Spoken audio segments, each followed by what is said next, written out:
plan comme ça, de façon à ce que le mercredi matin, ça soit plus simple. Mais sinon, ça, c'est la salle à manger principale qui a subi un agrandissement en 2016, juste après l'obtention de l'étoile de 2015. Pourquoi? Parce que la clientèle, le téléphone sonnait de plus en plus, donc il fallait évoluer, puis une envie de faire autre chose et d'évoluer, de s'agrandir. Donc en fait, on a fait une extension de 40 mètres carrés que vous voyez là avec l'ouverture. Et comme j'aime pas trop le homard, j'ai racheté encore un vivier l'année dernière. Et donc ça me permet de doubler encore un peu plus mes ventes. Et puis surtout, c'est un bon gage de qualité, quoi, parce que le poisson est frais, il sort du vivier. Et, voilà. Et la terrasse qui est juste derrière. Vous avez la salle de réception, les offices.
Je vais essayer de vous parler de mon parcours, mais au travers du parcours, de vous parler de ce que je ressens de ce métier et surtout de la réussite à l'intérieur du métier.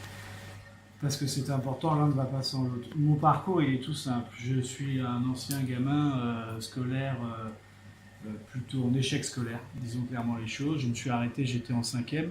Comme beaucoup de gamins qui foutent rien à l'école, j'ai engendré beaucoup de problèmes. Dyslexie, manque de compréhension, manque de concentration. Et après m'être fait dégager de plusieurs écoles, puisque je passais mon temps à faire rire mes petits camarades en classe et à me crêper le chignon à la récréation, et à un moment donné, la voie de l'apprentissage, il n'y avait pas d'autre solution. Donc j'ai des parents qui m'ont heureusement dit tu fais ce que tu veux, mais tu travailles. Donc j'avais 14 ans, et à l'époque, c'était des SECPA, c'était des foyers de jeunes travailleurs. Et j'ai démarré comme pré-apprenti dans un petit restaurant de qualité qui était en banlieue parisienne, qui s'appelait le Relais de Lompont. Et je suis arrivé dans ce foyer de jeunes travailleurs en 91, et c'est vrai que à 14 ans déjà, c'est pas évident de savoir ce que tu veux foutre de tes 10 doigts, ni de ce que tu veux faire de ta vie. Et moi, j'ai eu beaucoup de bol, parce que ce métier s'est présenté à moi un peu par hasard. Je suis arrivé dans ce grand bureau où il y avait le directeur, qui m'a reçu de manière totalement improbable, mais en même temps, des gamins comme moi, il en avait vu un paquet avant. Et il m'a proposé 3 métiers. Il m'a proposé paysagisme, mécanique ou hôtellerie. Je me suis dit, bon allez, hôtellerie, ça me paraît plus mieux pour moi, parce que j'étais pas fait pour travailler dehors, ni la mécanique ne m'intéressait pas. J'ai commencé comme serveur dans ce petit restaurant au Relais de Lompont. J'ai fait quelques mois en salle, jusqu'à goûter à la cuisine, puisqu'il m'a gentiment proposé de rentrer en cuisine et de bidouiller un peu des choses. Ça m'a plu, je me suis retrouvé face à un métier, je me suis retrouvé face en fait à une discipline de vie que je ne pensais même pas moi avoir. Le gamin qui se faisait renvoyer de partout, qui enchaînait les redoublements, qui enchaînait les écoles les unes après les autres. Vraiment, j'étais pas voué à réussir professionnellement si j'avais écouté l'intégralité des gens qui me l'avaient dit à la base. Pourquoi je le précise? Parce que c'est vachement important, parce que moi, c'est l'apprentissage qui m'a sauvé, en fait. Si j'avais pas rencontré cet homme-là qui m'a mis à un moment donné le pied à l'étrier et qui a cru en moi, je ne serais jamais ensuite parti faire mon apprentissage dans un relais et châteaux, dans un restaurant étoilé.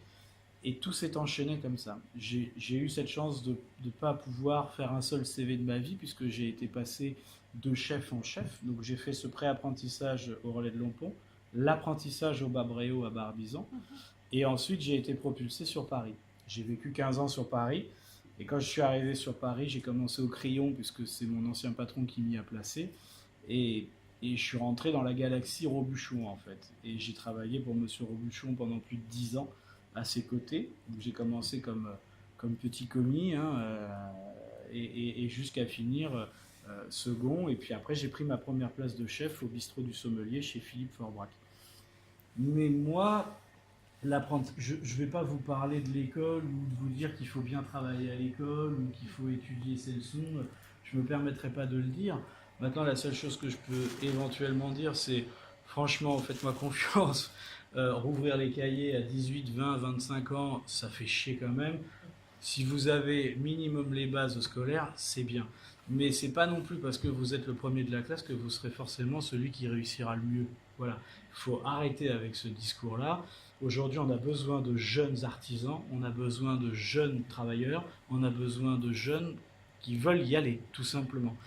Et, et l'apprentissage est vraiment la bonne niche, en fait, puisque quand vous n'êtes pas forcément foutu pour être étudiant ou être à l'école, bah, la meilleure des solutions, c'est l'artisanat, c'est l'apprentissage. Et au travers de cet apprentissage, ce qui est d'autant plus valorisant et ce qui est d'autant plus enrichissant pour l'individu, mais c'est que pour la première fois, moi, quand je suis rentré en apprentissage, j'étais utile, chose que je n'étais pas quand j'étais à l'école.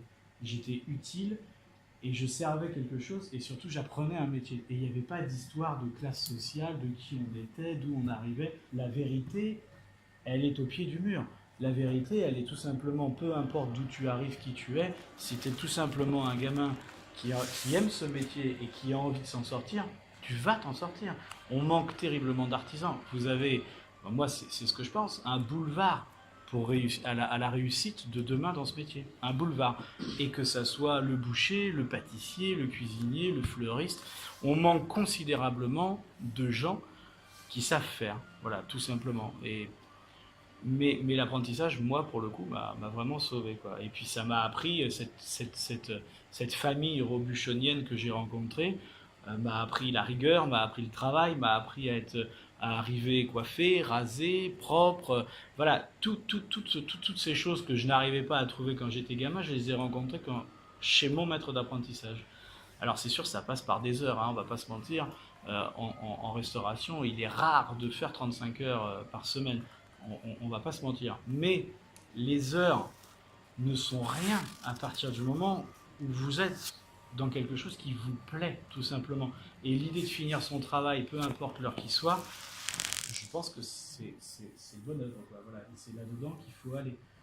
Maintenant, chacun fait le choix de sa vie et a envie de s'en sortir ou pas. Mais c'est un métier d'avenir, vraiment.